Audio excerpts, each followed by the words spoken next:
It's been 3 years, 4 months, 20 days, 8 hours, 4 minutes, 20 seconds. Oh, and first YouTube video since I first came to the UK.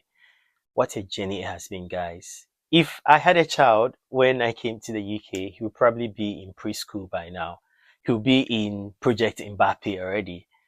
But yeah, it's been a journey full of struggles, anxieties, fears, worries, stress. What have you guys? Most importantly, victories, lessons.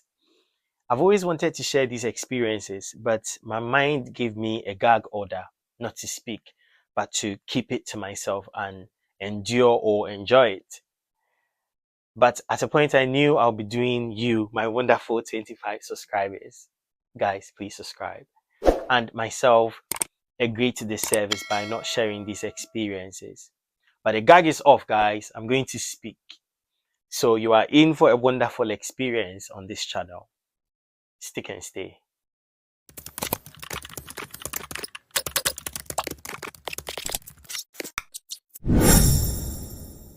Welcome to this channel, guys.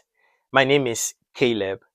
Just like many of you, I am an immigrant living and working in the UK. In this video, like mentioned before, I will take you down memory lane and give you an overview of my life in the UK. But before I do that, let me tell you what this channel is about. I have created this channel to be a support platform for people inside and outside of the UK who want to know more about life in the UK as a student immigrant, as a working immigrant, or an in-between immigrant. Through my own experiences, that of others, and extensive research, I'll be bringing you the most informative, reliable, important tips about UK immigrations and news that will help you achieve your own goals as far as the UK is concerned. My experiences will guide you navigate your way to and in the UK. Example, applying for schools in the UK, applying for visas, adapting to unfamiliar environment in the UK, applying for jobs, how to do that properly and not continue to get unfortunate emails. Basically, every information that is going to help you achieve your own goals as far as the UK is concerned. I will occasionally also bring individuals and resource persons to share their experiences, their personal experiences, and their expert advice on matters as and when it's necessary. But guys, I can promise you, you are in for an inspiring and entertaining journey with me. But we cannot do that until you subscribe to the channel and like this video. Also, turn on the bell notification button so that every video I drop, I know it's going to be very relevant for you. You'll be able to see it and you can share it to also your colleagues for them to see it. Yeah, so let's get into the video. So on the 8th of January 2021, I landed at the Edinburgh airport. Guys, and the struggle began. See, look at the Scottish weather. You don't know whether it's raining or it's snowing or it's windy or it's sunny. By the time I moved from Edinburgh to my hostel in Stirling, my fingers were numb. I couldn't even hold everything together. No matter the amount of hand rubbing that you would do, your hands are numb. You are not even feeling it, guys. I knew it would snow, but it wasn't the kind of expectation I had. My fingers were numb. It was painful, guys. That is where the struggle began. Fast forward, I got to my hostel.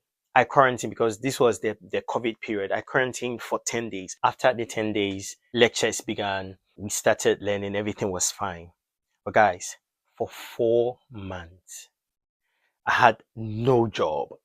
I tried applying for different jobs. You see, the interesting and funny thing, which is also annoying, is that I knew I had experience to do IT jobs because, first of all, I had my first degree in IT.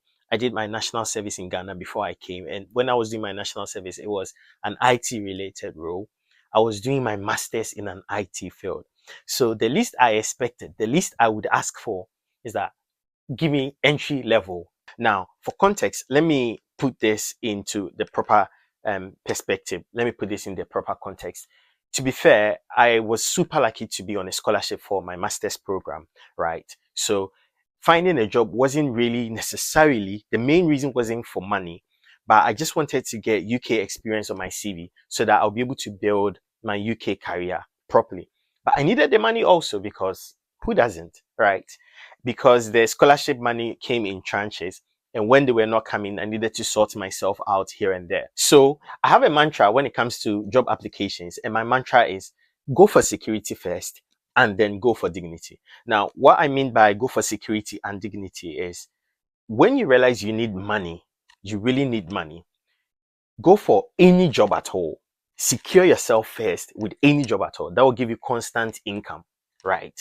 After you secure yourself enough, then you can go for dignity. Dignity is the kind of job that you think aligns with your qualifications. So in my case, I've worked in Ghana.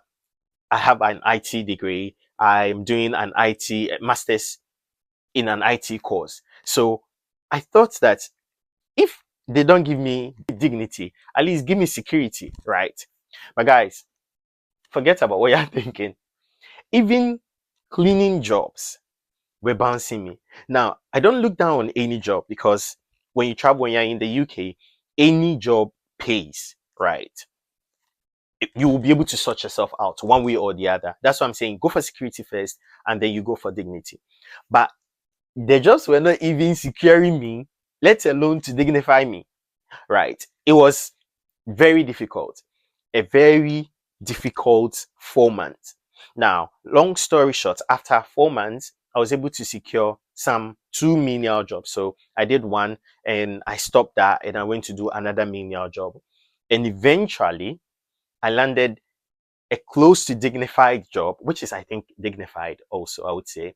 It was the first IT role that I had it was a part-time job in the university's library, right? And that's me there working as a Wi-Fi wizard. So it was a job that I've done before and was closer to what I would say a dignified job because of my qualifications. All right. So I'm done with school. I moved from Scotland to England. In another video, I would give the reasons why I moved from Scotland to England and all the reasons why I moved from Scotland to England and whether it has been worth it.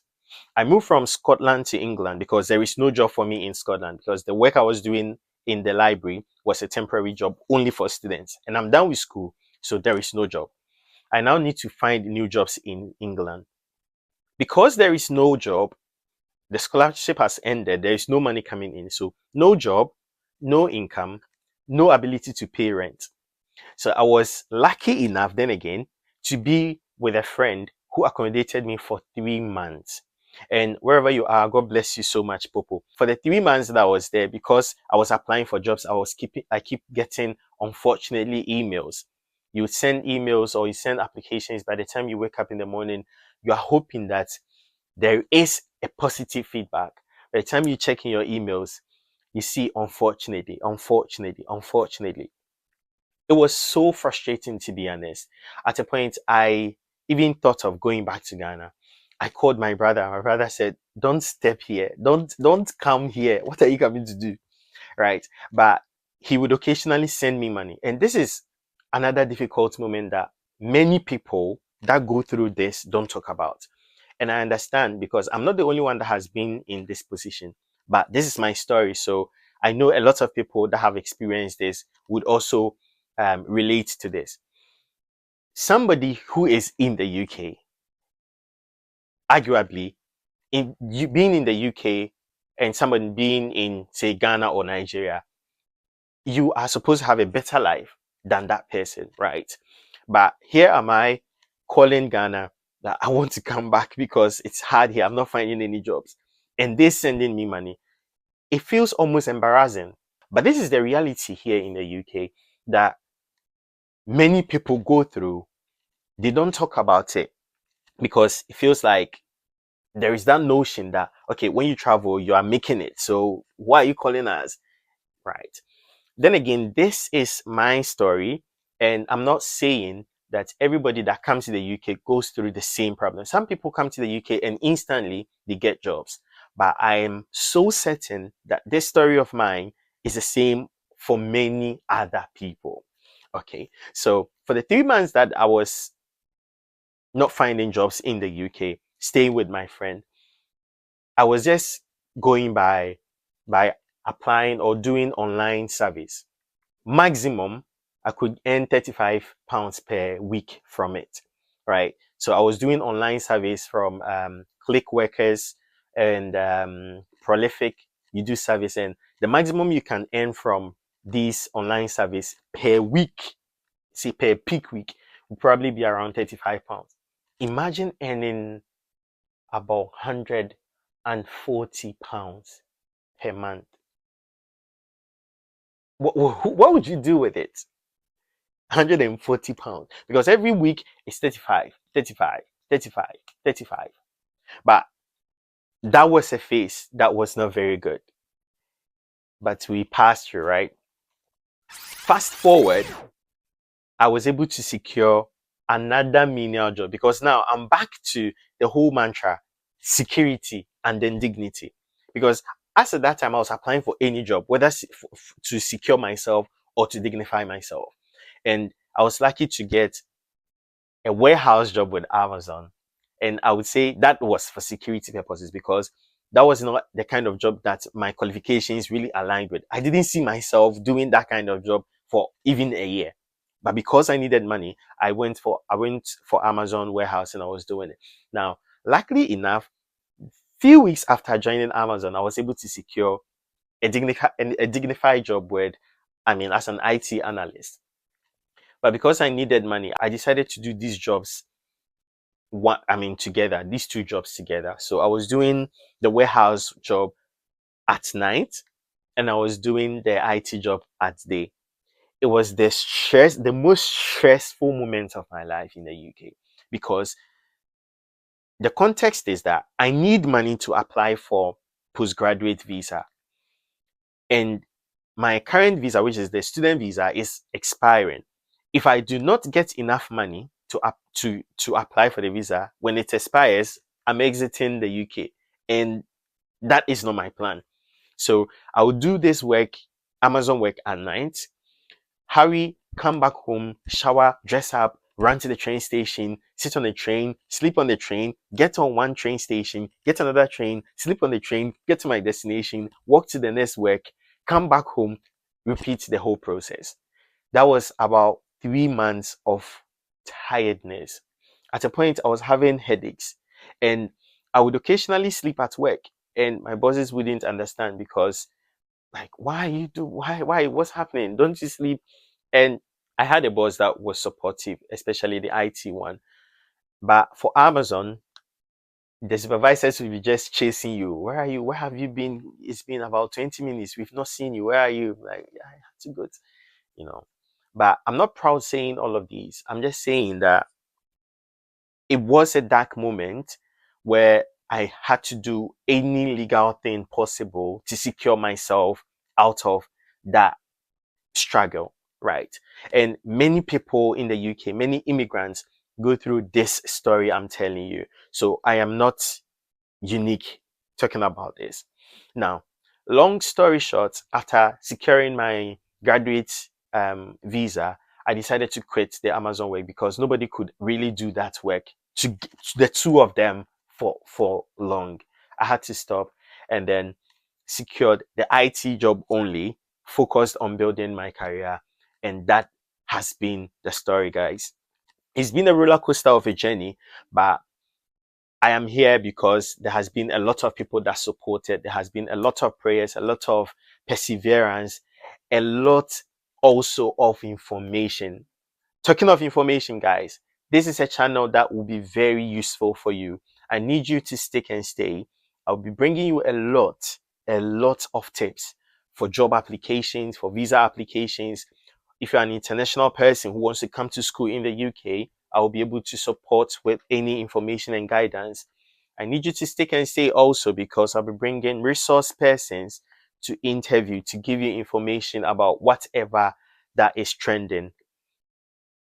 Thank you so much for staying. Like this video, subscribe. I see you in another video.